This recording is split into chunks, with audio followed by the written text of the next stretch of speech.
So, yeah, we're starting now. Sorry, just God, I was gonna do may as something well awesome. be. I was gonna do something awesome and stuff. I'm like, screw it, I'm tired. It's been a long day. Hi everyone. This is Beer Protocol. I'm James. I'm drinking my gigantic rum and coke once again because I needed the caffeine. Because I'm really tired.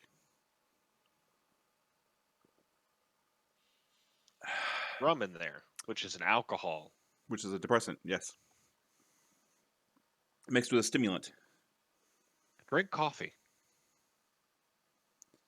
So, I do have Jameson's. I put Jameson's in hi, coffee. this is Jacob. I am drinking a Bullet uh, rye whiskey with an ice cube. Yeah, it looks great. Cheers. Cheers. Tink. Clink. Um, so we're going to talk about somebody who I really don't know in the comics, and I feel very very bad because he is one of the major Marvel villains. Mr. So, Sinister. I only have vague memories of Mr. Sinister from the Saturday morning cartoon X-Men show, and I never understood him.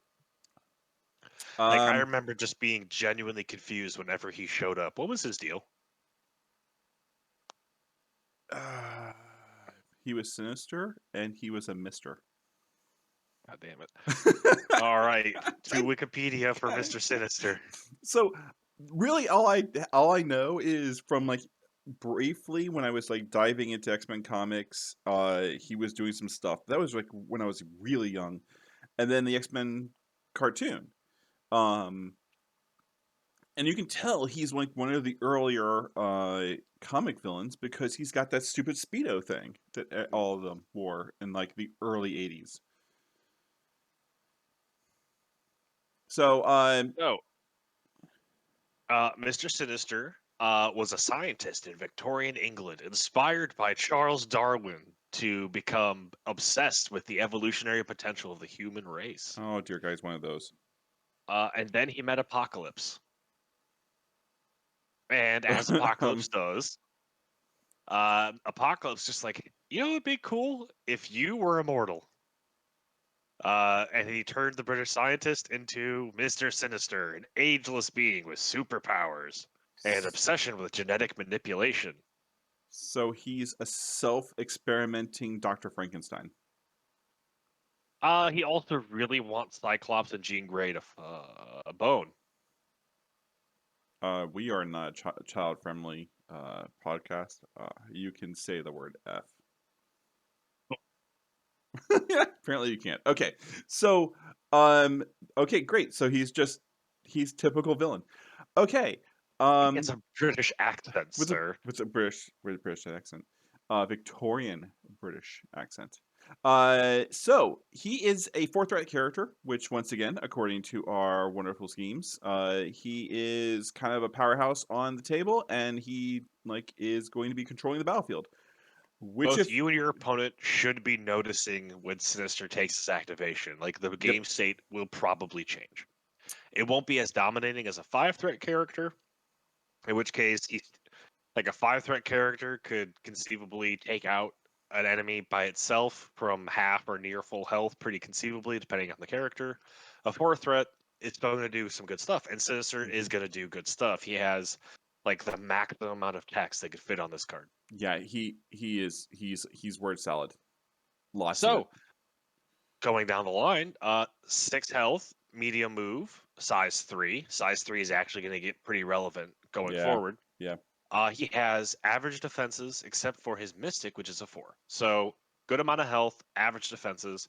He'll be okay. Like, he's going to be relatively sturdy. What's really important going into his attack profiles is Sinister has a basic builder that's an energy attack, and he has 2 Mystic attacks.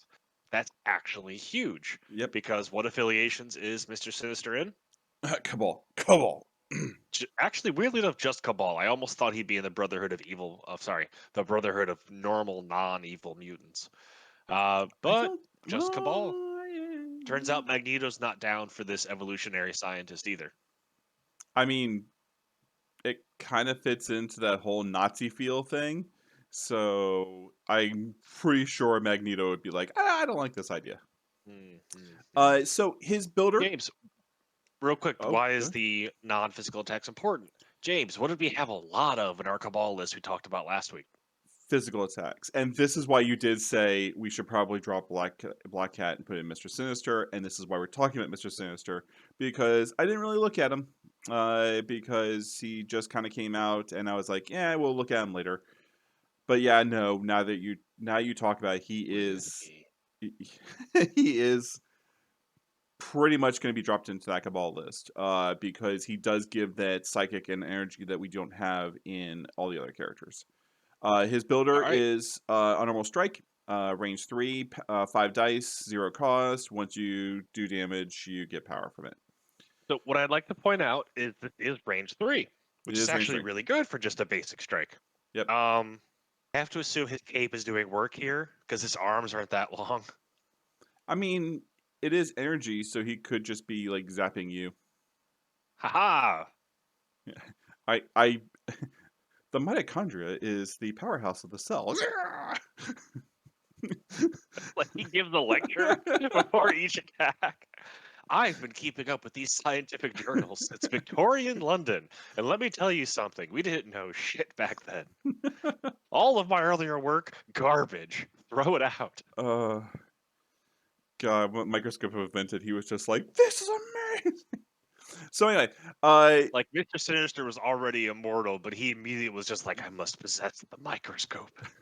so going on to the other attacks, which is going to be this is going to be just interesting to do. He's got a beam 4 genetic splicing. It's a beam 4, 5 dice, 1 power. 1 power. Which is pretty standard because you have to give up something for beam attack. Now, his genetic splicing beam attack is mystic, which Is is Mystic. kind of up in the air. It's not as that defense is not as rare as it used to be. Um, But it's still the least common attack type. So some characters are going to be weak to it. Like I think Wolverine gets dunked on by it randomly. but if you're thinking But about it, like if he's in Cabal, he's if just doing strike, he's going to have at least 1 power. Um, so he'll have one power just from power phase. this is also a kind of a builder attack Mhm.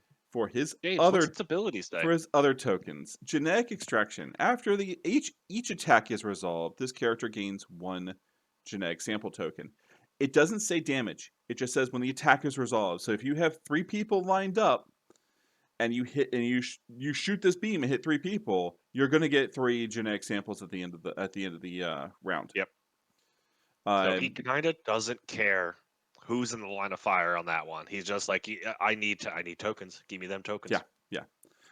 Um, the last attack he has also psychic. Reco- uh, Jake, why don't you do this one? Recombinant, Thank you. recombinant disintegration. I'm It's gonna an go. area X where X is equal to the number of genetic samples this character has. So if it is area 0, this attack don't work. Nope. So make sure he's got at least 1 token on him. It could be up to area 3, which I think 3 is the largest complete AoE they've dared to give any character. So it's potentially really good. Three is Yes. big. 3 is huge, I don't. especially he's a medium-sized base. I think he's got a fairly decent base size, Yeah. so he's definitely 3 covers a lot of distance. However, it is 6 power, which is very expensive. Not so So much in Cabal. let's see what it do for that cost. The range of this attack, already said that. It has an additional wild ability. Critical, wild, hit. So with Run the 6 gambit. dice for the base attack, it's okay. After this attack is resolved, each enemy character within range of the attack suffers 1 damage. So the question is, if okay, so it's an area attack. You're rolling for every person in the area. So it's an area 3. Say you get 3 people in it. Because once again, gamma shelters.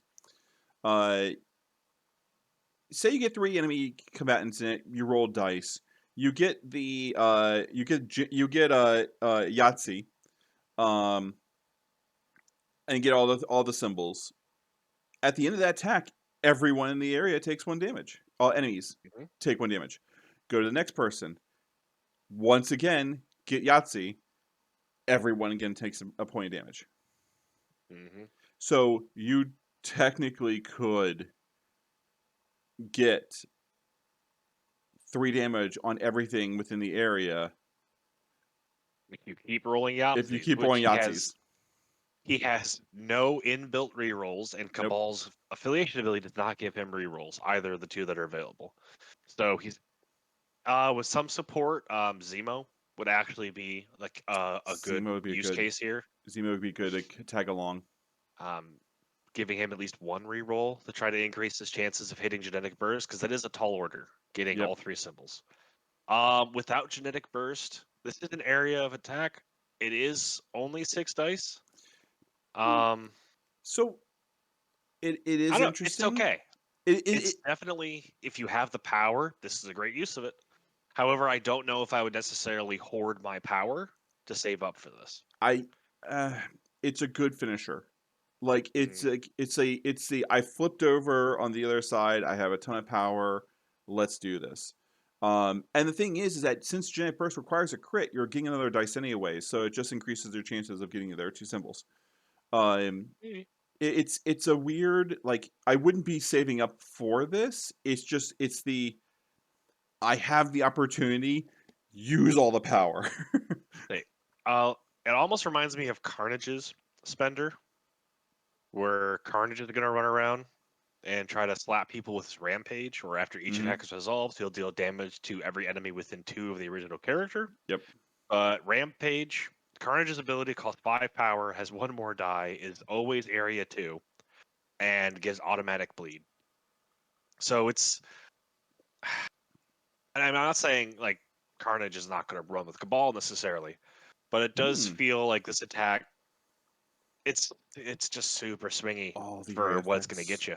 Yeah, like I said, it's not something you're going to be building up for. It's going to be something that you're going to have the power and just go, yeah, I'm sitting on 3 genetic tokens. I might as well go ahead and do this.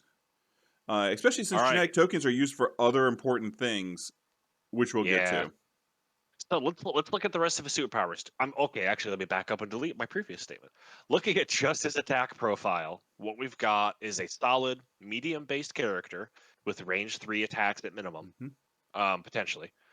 So he's going to be able to cover a lot of board space with his medium move. He can move and attack and affect a pretty wide area of the board. Yep. His basic strike has 5 dice and is a builder. That's honestly pretty good. It means he's going to be able to use his superpowers pretty often. So honestly, cool. The fact that it uses uncommon damage types, especially damage types that Cabal doesn't really get, really cool. Hmm. This makes Sinister, I think, even even for just his attack profiles of a range 3 5 dice strike. Sorry, my computers went black for a second, so I thought I had shut down. Even if it's just a range 3 5 dice energy strike, or having a really cheap beam 4, or heck, even just a 5 dice I, range 4 mystic attack I would be mean, pretty good. he's really good just for a beam 4 psychic because really everything's got low That's good. psychic. Yeah, it's just that's good. All Going right, on to his but powers though. Let's talk about his other builders. uh, it's really ironic because Sinister's in like a weird place for his personal power economy. He doesn't need a lot of power to use his superpowers effectively. Um, and he has a very expensive spender, so I feel like he's going to be caught spending small amounts of power on his abilities more often than he's going to be saving them. It's So gonna be let's go into it. it's gonna be a small bleed, but it's one of those things. I have a feeling it's just gonna be. I think his six spender uh, is going to be either I'm very sorry you hit me, or it's going to be I just have the power. I might as well go ahead and spend it. So Mm. anyway, engineer perfection. What is that? Remove any number of genetic sample tokens from this character. Remove 1 special condition from this character. For each genetic sample token removed, this superpower can be used only once per turn. So we're going to jump to Nice. the bottom of his card real quick. For Yeah. DNA database, he can have 3 genetic sample tokens at a time. So The only usually, way he can, sorry, let me cover one more thing. good. The only way he can get genetic sample tokens is with his beam attack, There's other ways. barring his tactic cards. We'll get into later. So he only gets tokens from his beam attack. He doesn't start the game with any. and he can only have 3 of them. So just keep that in mind as we go through all of these powers that use those tokens. Is he kind of does have a limited supply, and he has to plan to get more. He's not just constantly generating them. But the ability for no cost to just once per turn take a token and say, I'm not affected by incinerate anymore, or I'm not affected It's by it's even better than that. So normally you just go, okay, I spend an action, I shake shaken, I shake root, I shake this. Mhm. I spend one action to do it. I spend another action to shake stun. Like that's all great and good. This, I go, I spend one action, I wipe out 3 of them if I have uh, 3 tokens. even better is this is kind of, it costs sinister stuff, but this low key can make him, depending on the timing, so much harder to control. Oh yeah, Because guess what he could do? He could get rid of stagger. yeah. Is he can spend this to get rid of stagger without being forced to spend his first action clearing stagger. Well, technically, he's still spending an action to clear stagger, but I mean, it's a 0 cost, and it just costs you Right. genetic samples. And it So doesn't if cost him an action, more importantly. yeah, you're right. So he could literally like if you're running against Doctor Strange or you're running against Guardians of the Galaxy and they're just dumping conditions on you. He's great because he just goes, "Cool, With I remove 3." And it's just like, "I'm cool, I'm yeah. back to normal." Granted, that could be to the benefit of the other player if you're spending all of your genetic sample tokens on that, but Sinister can just beam the small teams, the teams of small characters, and get tons of genetic tokens that way. Spend them, beam them, keep getting genetic sample tokens. Yeah. Um Okay. so It's th- good. this is the one I'm kind of about. Genetic Uh, negotiation. negation? Negation. Negation. Wow, I've been playing too much Pathfinder. Um, choose an enemy character within 3 of this character and remove 1 genetic sample token from this character. If you do, the chosen character gains root. So, Uh, this does cost 1 power, it which is does cost 1 almost power. nothing. Root says the character must spend 1 power before using an active or reactive superpower. So it Um, makes their not attacks cost more. yeah. Honestly, cool. Screws with the action economy. If you're using it does. Now, is it something you're going to be using all the time? No. This is going to be something that's going to be it's going to be an advantage thing. It's going to be I have 1 power, somebody's within 3, I might as well go toss root on them because I'm going to use my genetic splicing anyway and get back my 3 tokens. This is something that I would spend before doing attacks. Just so I The, can be the like, get rid of a genetic token so I can go ahead and put a genetic token back on. Yeah, as long as you remember to leave the power available, because this is not Correct. once per turn.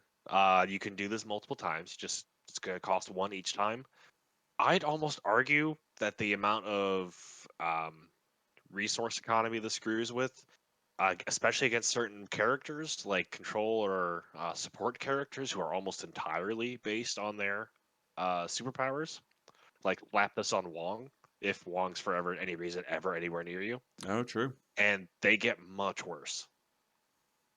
Or slap this on someone like Crystal, who is trying to Hmm. build up to her superpower that lets her do a bunch of low cost attacks. Oh, does the bestest boy his teleport? The teleport would cost more. Like it Yeah. just making an ability cost more could be the difference between Thanos teleporting 2 things or just 1 thing. Yeah. Or it could be the difference between Enchantress having the power to actually steal your objective token. It sounds really small, but casually being able to throw out root is really good. But like I So said, I it's something I would do before doing a genetic splicing. If I know yeah. I'm going to hit something in this turn, I'm going to hit 2 people and I'm at 3 genetic tokens, I might as well go ahead and drop root on both of them, then beam them and pull them back if I have the 2 power. His next ability, such fun little plaything. Choose an enemy character within range 3 and advance that character short. This superpower can be used only once per turn, and it costs 2 power. Hey, remember I We've talked seen about this that beam? ability. Yeah. Oh, yeah. So using this to set up a beam, since this ability doesn't cost any genetic tokens, you can Hmm. manipulate someone into the path of your beam. You can move them out of cover so they don't mitigate the damage you might throw at them. You can move them off an objective. We've seen abilities like this. They're super useful. 2 is really a reasonable cost for being able to just get full control over a movement. Especially a range 3. Like that is It's good. that's good. This is a great setup. Like you can see how like we're like, oh no, he's this is why he's a 4 point character. Is he Mhm. like a go kill him person throwing 5 6 dice? He's like doing bursts, doing beams, but now he's got that. I'm throwing out root. I'm moving people around. I can go ahead and remove stuff off myself. Like you can see why he's becoming a 4 point character real quick. Yeah, like Sinister brings a lot of control and damage to the table, which usually, if you're getting both in the same model, you're looking at 4 threat. Yep. Finally, molecular regeneration, a reactive power. If this character would suffer damage, it can use the superpower. Remove any number of genetic sample tokens from this character. Reduce the amount of damage suffered by 1 for each genetic sample removed. It's okay. It's a solid last ditch effort. Like if your opponent is counting on dazing Sinister or knocking him out, Mm-hmm. this is a good way to make that just that extra bit harder. It's actually pretty nice that it just says would suffer damage, not suffer damage from an attack.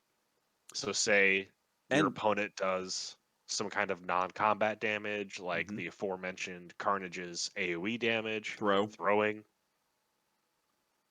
It's Yeah. flexible, So also expensive it says because you have tokens outside of your turn, yeah, but it also says any number of genetic tokens. So say like you know like Sinister is going to activate next, and somebody's about to daze him, and they do like exactly 6 damage on him, and he just goes, "Oh, well, here's my 1 genetic token. You've done 5. Oh, that's a shame." Like you can still save up. You don't have to throw all 3 of your genetic tokens that you've got, or you know any number. So like Mhm. you could just be like, "Here's my 1. Cool, I'm done." Oh, that you're doing plink damage against me? Cool. Boop. Here's my 1. I'm gonna get it back next turn anyway from genetic splicing. I don't care. Yep. And then finally, oh, and regeneration costs nothing. Super good. Hmm. Finally, he has another passive ability for flight. Why does he have flight? I But don't know. It's because he good. can. Flight's good. And if you look at his Um, back of his card, uh, he really only thing he changes is he drops down to 5 health instead of 4. which is okay. Sorry, 5 health instead of 6. Um, and that's pretty much it. There's no other changes. For his affiliation, if you're playing with Red Skull and he gets power when he deals damage, potentially he could generate a lot of power Hmm. with his beam attack I mean his AOE because he's hitting lots of targets. That's pretty good because it also lets him kind of low key use his beam attack as a builder. Like he spends 1 power, but he might earn 2 or 3 back Hmm. from dealing damage with his beam. So that's not an incredible return, but it's pretty good. But it also could mean that Sinister in general could be really effective at building up for playing tactic cards or using his passive abilities. So Red Skull's leadership is a solid match.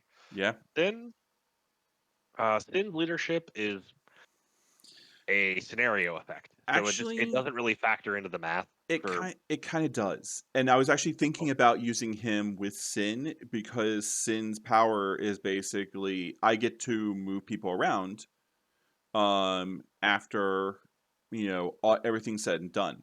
So she can literally just start lining people up for his genetic splicing and just be like, "Okay, I'm done moving everyone and it is Sinister's activation. Have fun beaming people." not quite how that works, I think. So Sin's power activates during after the scoring phase. Yes. That's what I'm saying. So Like, you'd have to be going first next round. So you'd have to have initiative for that kind of or setup. it doesn't even matter if I'm going first. If I can still move like 2 or 3 people off of a point. And also I think those are pushes and not advances. So you still have to go by the pushing rules, and they're pushed away from the secures. Yeah, I can Granted, still line it. you're Yeah. still not wrong, Yeah, I mean, but it's not as easy to set up as just line them into a row. you were technically correct. The best kind of correct. Um, so it is. It's not as useful. Like, and once again, we're talking about Sin. Sin's. Yeah, her affiliation bonus is not as good as we believe as Red Skull's. So you can still use him with Sin. He's still better with Red Skull. Oh, thyself. I mean, he's good. And you know what makes him even better? His tactic cards. Yeah, let's talk about his tactic cards. Oh my god, let's talk about his tactics cards. Let's So, let Sinister has 2 tactics cards that relate directly to him. we're gonna talk The about first, forced extraction. that's exactly what I was going to suggest. Forced Extraction. Mr. Sinister may spend 1 power to play this card. Up to 3 other allied characters within range 3 of Mr. Sinister suffer 1 damage. Mr. Sinister gains genetic sample tokens equal to the amount of damage suffered. This is kind of nice because while it is an active card, it does not have to be during Sinister's activation. So it lets him get tokens outside of his activation.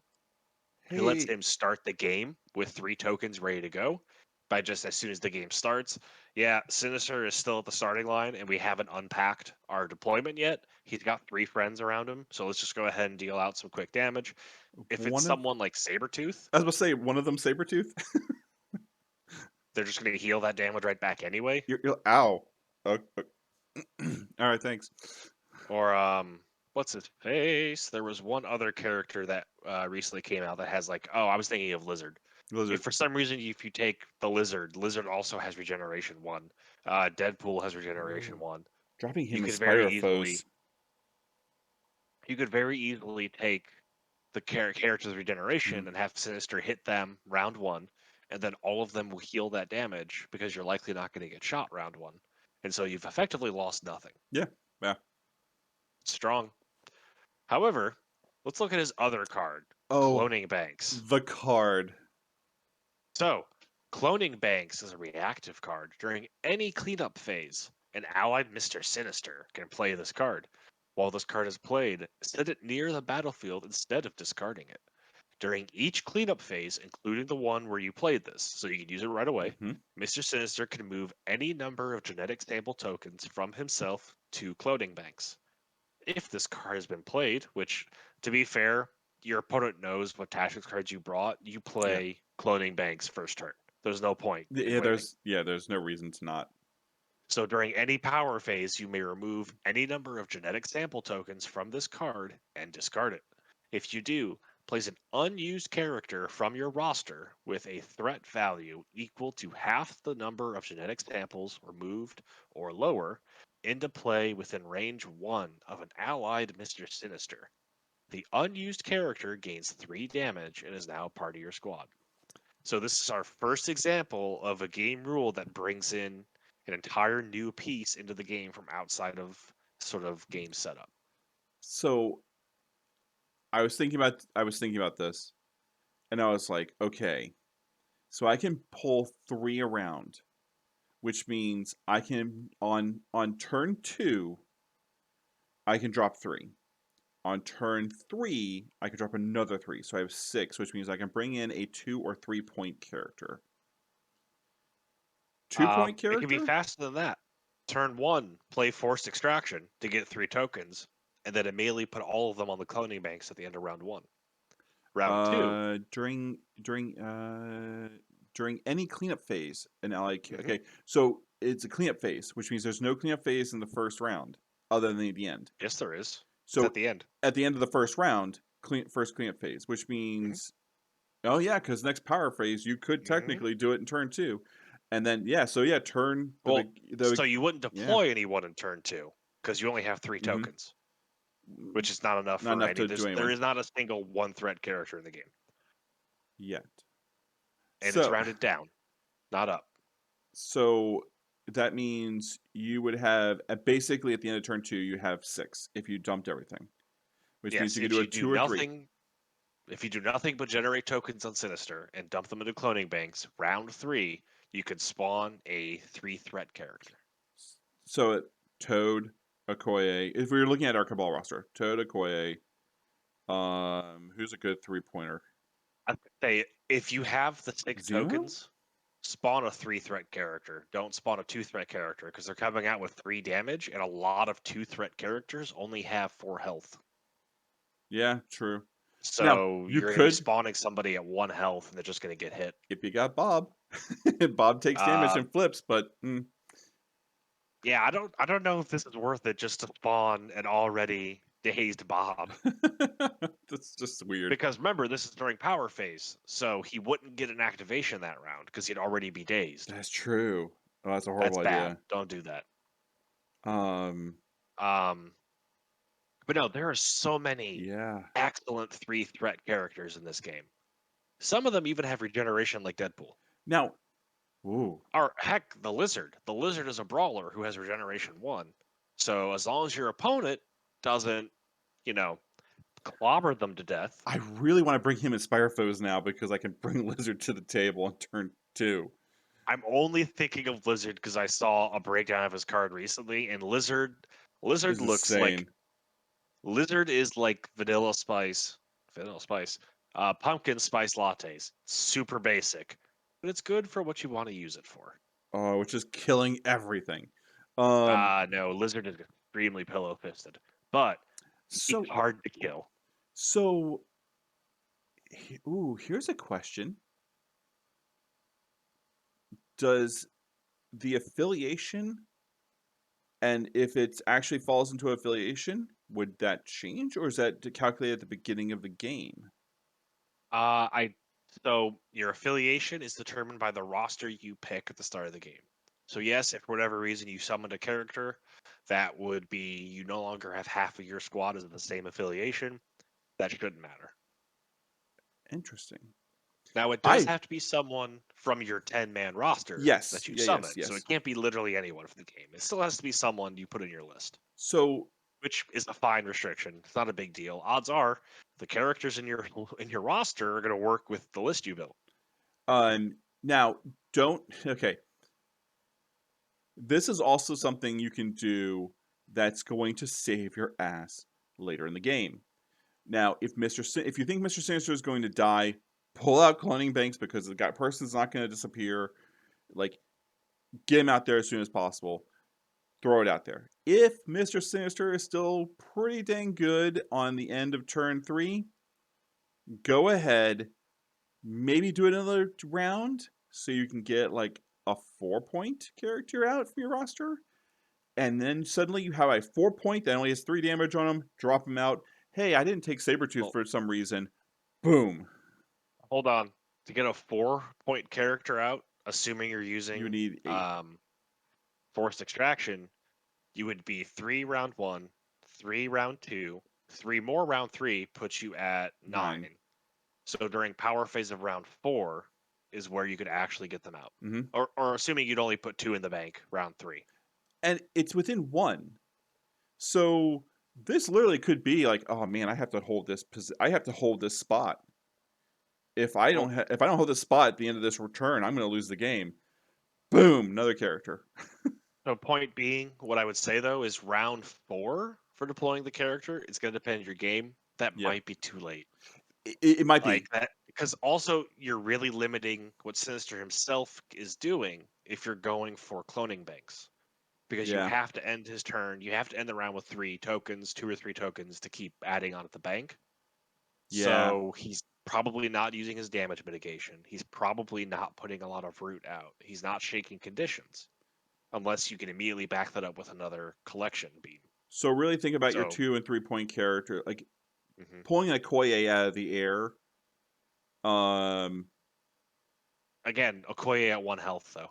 Okoye at 1 health. It's still kind of a bad idea, but it's I, still I think 3 threat is the sweet spot for where you're going to get really good value. it is. But if you have to, I agree with you now. I think you should pull this out as soon as possible. As soon as you can get as many tokens on it as possible, get the tokens out, and then use this. You have to understand your opponent's going to know this. Yeah, So you will not catch them off guard. you're not going to catch them off guard. And if I see you drop a Mr. Sinister on the table and you're like, I have cloning banks, and I look at the rest of your squad, and they're all 4s, or your rest of your That's weird. roster, I'm gonna be like, okay, I'm gonna That take means I've got Sinister. 3 rounds. Yeah, I I've got got 3, 3 rounds to take out Sinister. and I have 3 rounds of you putting tokens on that card that you're not using in the game.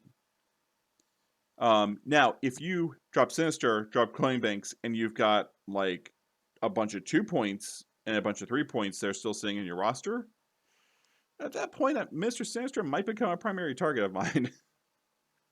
I don't know. I don't know, because if you think he's going to drop a 2-threat character, he only needs 4 tokens. You could do forced. By the way, I think forced extraction is almost a must hmm when taking cloning banks, Yeah. because if your opponent's probably not going to be dumb enough to put 3 people within beam 4 round 1, so you're going to have to pull those tokens from somewhere. Yeah. Um, so forced extraction is going to be what gets you started. But once again, you got 2 cards for 1 character. Is it worth it? I mean, I've seen you take Sabretooth specific cards just in case Sabretooth is in your roster. You know what? If you're calling me out on bullshit. I'm just saying it's not unheard of to take a lot of investment from one character. Modoc. I mean, I'm over here, yeah, I'm over here being perfectly willing to take 2 tactics cards for the Sin or Crossbone Yeah, that's combo true. That is true. I because they're mean, both good. Sinister is an excellent 4-point character. Sinister's good. I really want to see if I can slot him into my Spire Foes list. Just so I can pull a lizard out of my back pocket. That just sounds It, really sexual for some reason. only if you made it that way, which you did. What I think I really like about Sinister is even though he is Cabal affiliated, he reminds me of Hela, where he has lots of unique hmm mechanics, but he's incredibly self-contained. He doesn't really need support from other models to do his gimmick, which he can't get support because he's the only person that can generate genetic sample tokens. Similar with Hela with her soul tokens. Um, but he's a self-contained bundle of rules that can Yeah. kind of slot into a lot of things. And as long as what you need are some solid, hard-hitting, long-range attacks and some board control, Sinister gets to do his own thing on the side, and it's not necessarily going to take away or distract from your list building And plans. and look at Good. the affiliations that are going to go with him. I probably wouldn't throw him in Guardians of the Galaxy. I probably wouldn't throw him into Avengers. I probably wouldn't throw him into Wakanda. Um, Black Order, possibly. Maybe a Defenders. Possibly Spire Foes. He might really go well with Criminal Syndicate. He could. Um, I mean, It's because controllability. They hey, like playing scenario. dropping an extra, even a 2-point character sitting on 1 health is still a active character, healthy character that now counts as 2 on a point. So I mean, he kind of goes well in the ones that don't give you advantages on power because he doesn't need all the power. Right. So I would And look at him for every single one of your lists. Don't play him on the table against me because I don't like him very much. I think he might also be a good way to help out with the Mutant Brotherhood's Yep. criminal lack of non-physical attacks. Like Yep. they're getting better with Scarlet Witch. Scarlet Witch is a big fix for that. But Sinister would also be another great bundle of non-physical attacks to round out a Mutant Brotherhood list. Yeah. He's good. Like him. All right. Well, thank you all for watching. Once again, go back to our Cabal list and see how he fits in instead of Black Cat. I still like Black Cat. And Fair. tell us You're wrong. if you think we're wrong or if you think Jake is wrong. Definitely say if Jake is wrong. All right.